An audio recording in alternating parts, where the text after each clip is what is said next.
よかったよね。めっちゃ怒って私たちやろうとして、でもめちゃくちゃ良かったよね。めっちゃ良かった。音色がなんかエミちゃんたちも聞いた。5回ぐらい間違えた。ジュリなんか過去一間違えた。めちゃくちゃ全然わかんなかった。しかもフェイクめっちゃうまかった。めっちゃ違う。ありがとう。言ってくれるだけでもう助かるわ。マジで人生助かる。安心してマジでよかったし。So, our star Chisa made a mistake. She mentioned here that during her performance in this show, the Bangkok show, in August 2024, she claimed that she didn't perform well. She performed the song If I Were a Boy by Beyoncé. I saw her statement while watching Extra 53, released some time ago, talking about the tour. I waited to look for this video and bring it to you to analyze and try to explain what happened. While I was waiting, YouTube recommended this video, and I realized that, actually, it wasn't just once that she made a mistake. So, what possibly happened, and where did it start? In July, a month earlier, when the tour began, if I'm not mistaken, it started in Asia. She performed this song in Taipei. And, on the first show, on July 13th, she performed, and, from a singer's perspective, many details are noticeable, and I want to show that to you in this video.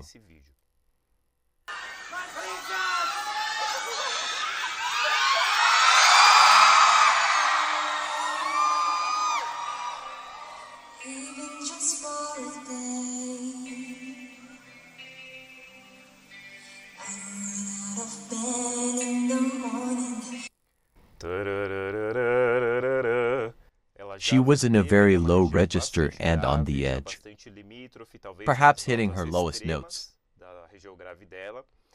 She didn't hit it precisely. The note came out shaky, trembling, and with low volume.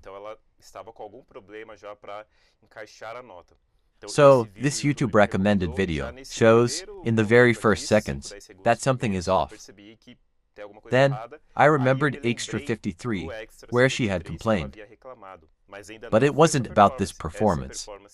This one is from Taipei, which might have been her first time performing this song live. But when she complained, it was in Bangkok. So, this issue possibly started earlier. Let's look at a few more things, and I'll explain more about it.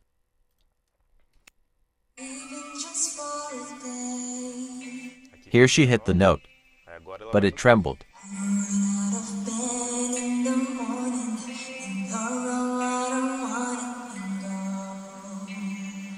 The low register isn't well placed.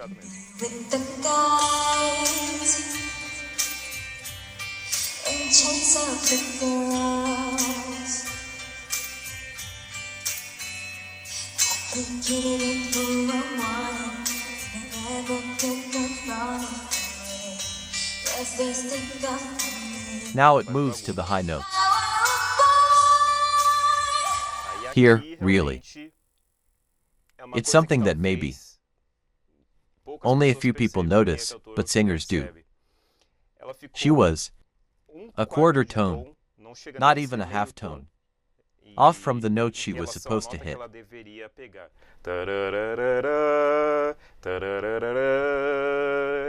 She's somewhere between the note and the target.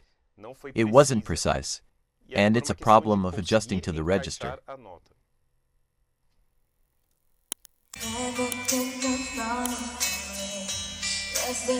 She's in the low range and makes a fifth jump. She does reach the note, but only tunes it later. Half the duration of this note stays slightly off-key.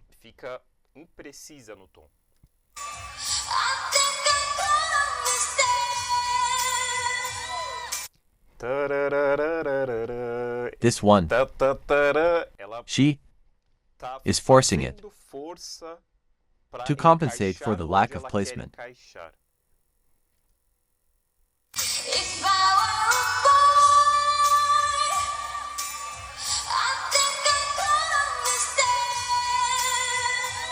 But then she adjusts, and the vibrato comes in.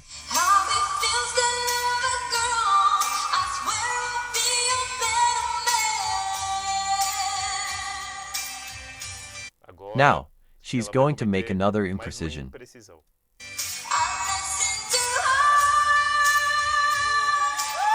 No, actually, no, I was wrong. Here, she hit the note as intended. What is she probably trying to do?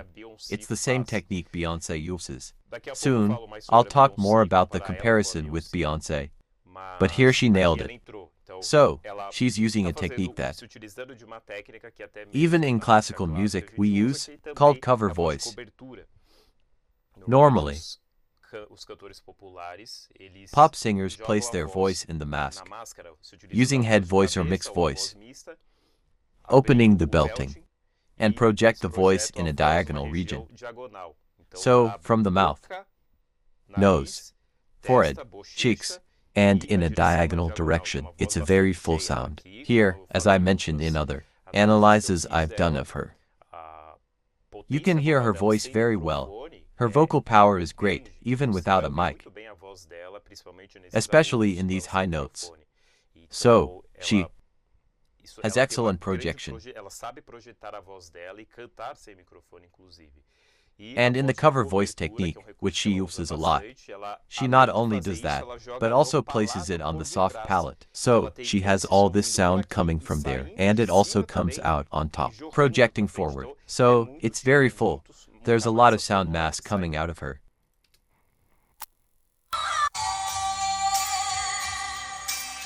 She's going to hit it now. And she did. The beginning wasn't very precise, but she got where she wanted.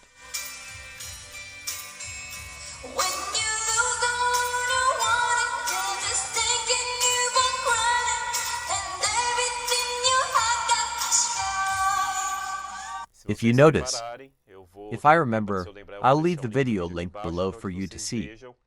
She started looking up several times. So, she was really focusing to find the placement. Since she was in a calmer melodic region, she was trying to find the resonance configuration inside her. For me, this was a routine. Friday, Saturday, and Sunday during rehearsals. Sometimes, all 3 days had performances. And some days, it just doesn't click. Your voice might be warmed up, you slept well, you're relaxed, but when it's time for the show or performance, it doesn't click. It happens. Your diaphragm might be strong, but your voice feels stuck, you can't find the registers, and the notes come out imprecise. It's hard.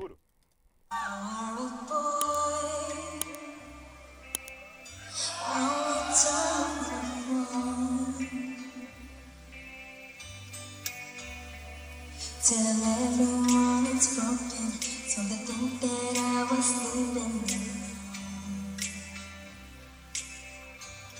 I put myself first and pick the route I go. In the lower notes, she's trying to add vibrato, but it's not clicking either. So, it's oscillating without control.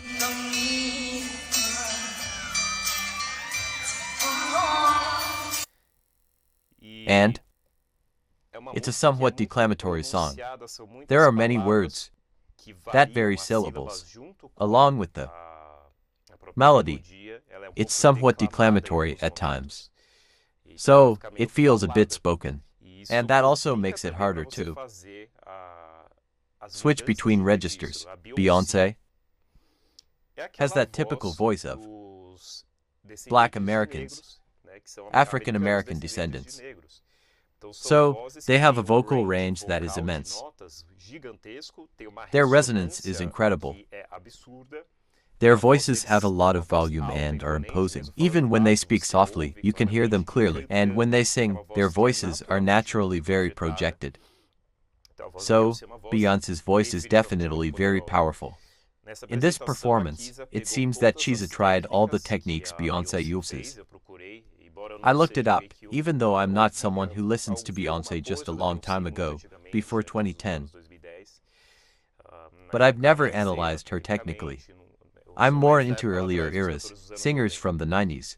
But Beyoncé is the typical gospel singer, African American, so it's that powerful voice. They are the most powerful voices in global pop music. No debate there. In any church you go to in the US, you'll hear voices as spectacular as hers. But Beyoncé, then, brings a wealth of technical skill, and Chisa used the same. She took risks. In this performance, she didn't do well. It wasn't her day. But later, she got it right. Now she's going to attempt that fifth jump again, from the low register to the high one, leaving the low notes.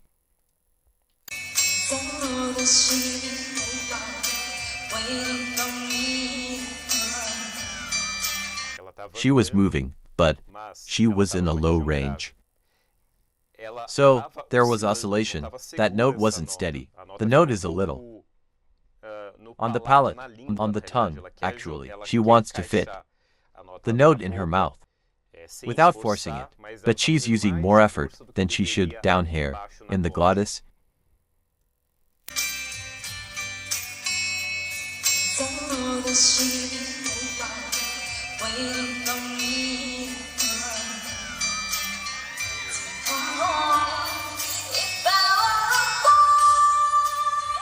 That's what she wants to do. That's what she wanted to do. She pushes up, opens the belting. The voice is all in the mask, resonance wide open, and she adds coverage as well. Here, she nailed it perfectly and even added the yodel. She makes a certain break in the sound. In the register, she switches to the falsetto register and back in milliseconds. I don't know how to execute it to demonstrate, as it's not a technique used in classical music. But here, she executed it perfectly in this segment. She lifted it up.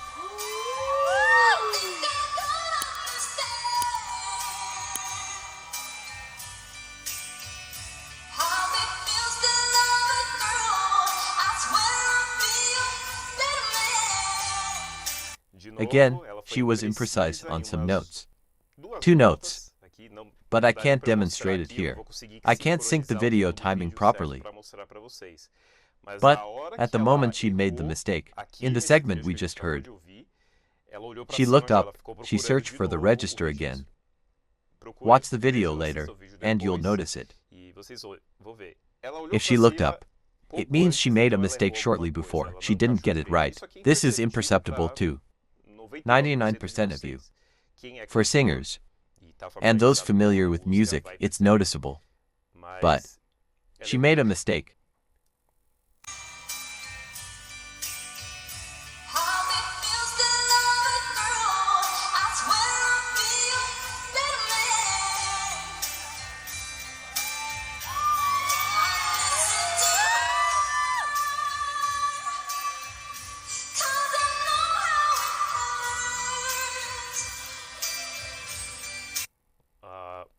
She also didn't hit the low notes precisely. It's the same thing. She stayed less than half a tone off before making the jump. But she almost found the coverage region more easily.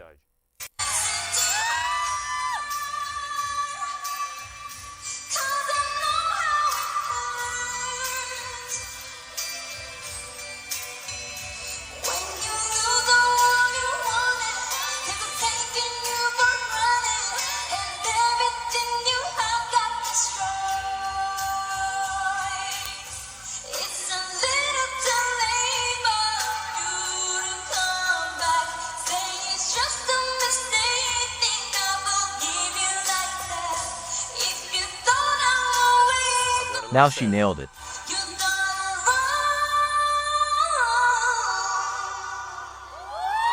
That was perfect. That's the Chisa we know.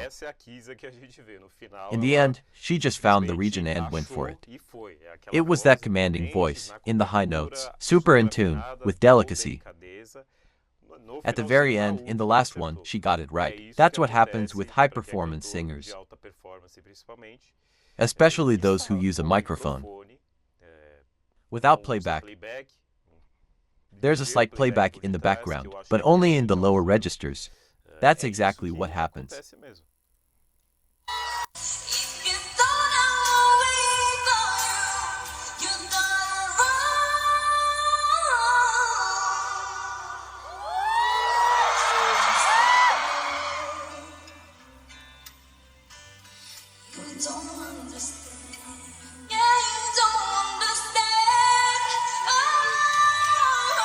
Now she's more at ease.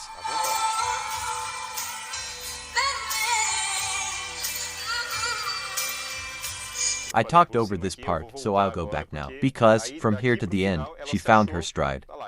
There it is, that resonance, what we heard, in the first two analyses I did of her. That's the voice. Remembering that this song is not so high-pitched. It doesn't have such extreme notes as the ones in the first songs I reacted to, which were never enough. And another one whose name I can't recall. Watch the first two videos on the channel. They're about Chisa.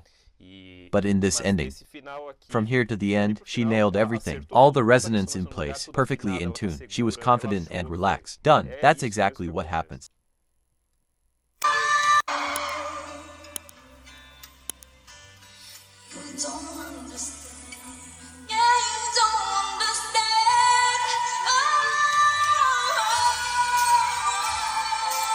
Melismas.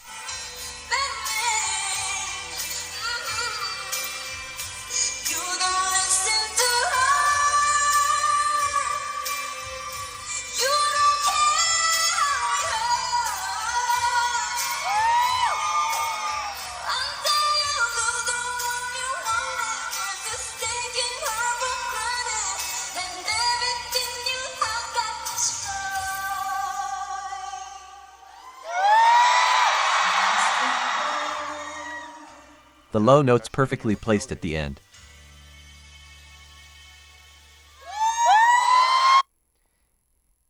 And it's definitely worth watching the performance.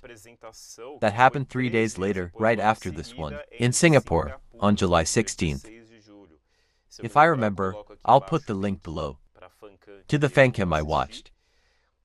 But if I don't, just search for the Singapore performance, because she delivered it perfectly. In the end, here she seemed a bit more downcast at the end. But in Singapore, she was already feeling better. She smiled, thanked everyone, and left much happier. But this performance was indeed challenging for her. I don't know if it was the first one where she performed this.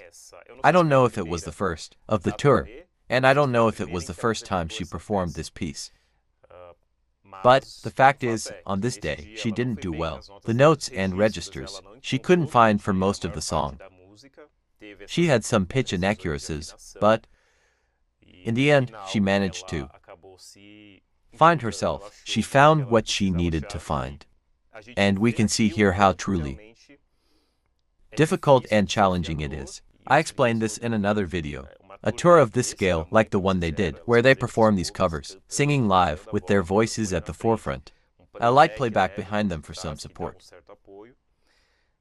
But their voices are front and center, and they are exposed to making mistakes or having an off day. Sometimes you feel great, thinking you're well prepared. You've warmed up. Your voice is flowing all afternoon and you're ready for the evening. But then showtime comes and something internal goes wrong. This was normal for me, it was my routine. I often face these kinds of challenges, and for those with deeper voices, it's even more complicated because the lower range requires a lot of relaxation. Any stress you experience during the day can tense your voice, making it hard to find your registers. It's quite complex. But it was very noticeable how much Chisa improved technically and how professional she was. That complaint from the earlier video, which was from a performance a month later in Bangkok, on a day in August, I can't recall the exact date. You can check it out. On Kayla's channel, that performance is there, and I'll also try to link it here. But in Extra 53, where she's vending, talking to the girls, and they're trying to comfort her, Alec, given her history of having done the last performances, including the previous months, with a performance that wasn't ideal, compared to what she aimed to deliver, she challenged herself. She did the song again. She didn't give up. She could have switched it out, and it would have been fine. She could have chosen something calmer, easier, less challenging to execute, from a technical perspective. But no, she went for it. 3 days later, she delivered nearly perfect results. I'd say 99%. But a month later, she was still working on it. But a month later, she was still in the challenge. She kept the schedule, and she did it. And it turned out really beautiful. That video, where she has the conversation at the presentation in Bangkok, I listened to it, and I recommend you listen to it too. But, in my opinion, she mentioned she made 5 mistakes, right? I only noticed inaccuracies, and far fewer than those that happened here. It was mostly just some technical issues. Once, I noticed a note that was slightly off-key, but right after, she adjusted it to the correct pitch. But it wasn't as much as she was being hard on herself. In the end, but that's the mindset of a high-performance singer. The same mindset, for example, that we see in high-performance athletes. They are always focused on having the best performance possible and paying attention to details. Most likely, most of the things I mentioned here, you didn't even notice, even with my explanation now. Or you only noticed because of my explanation now. So, as I showed that it happened, you conclude, wow, it's true. Look. But that's how it is. But she is a high-performance singer, and she really grew a lot from one month to the next. Throughout this tour they did here in Asia, from Asia to Europe, really, it was an incredible growth, especially for her. They gained a lot of experience, and that was very necessary. Especially now, with Coachella coming up in March, right? This was very important for them to deliver a great performance at Coachella. And, of course, it was a massive experience for the tour they'll be doing this year, where they'll come with a much higher technical caliber.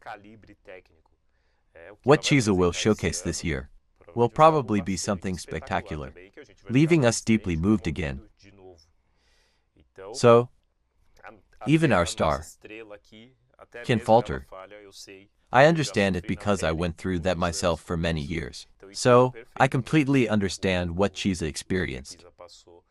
And it's wonderful to see. She's a very young woman, only 22 or 23 years old.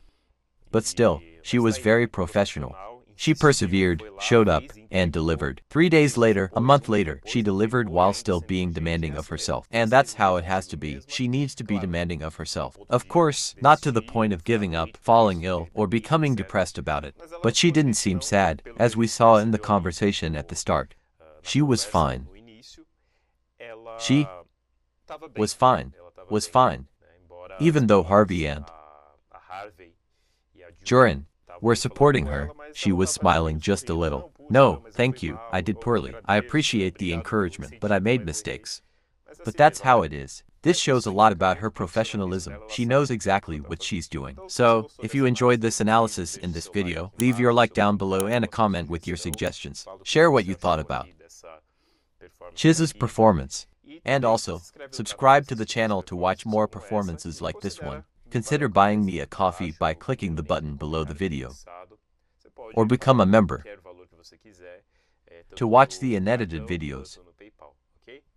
See you soon.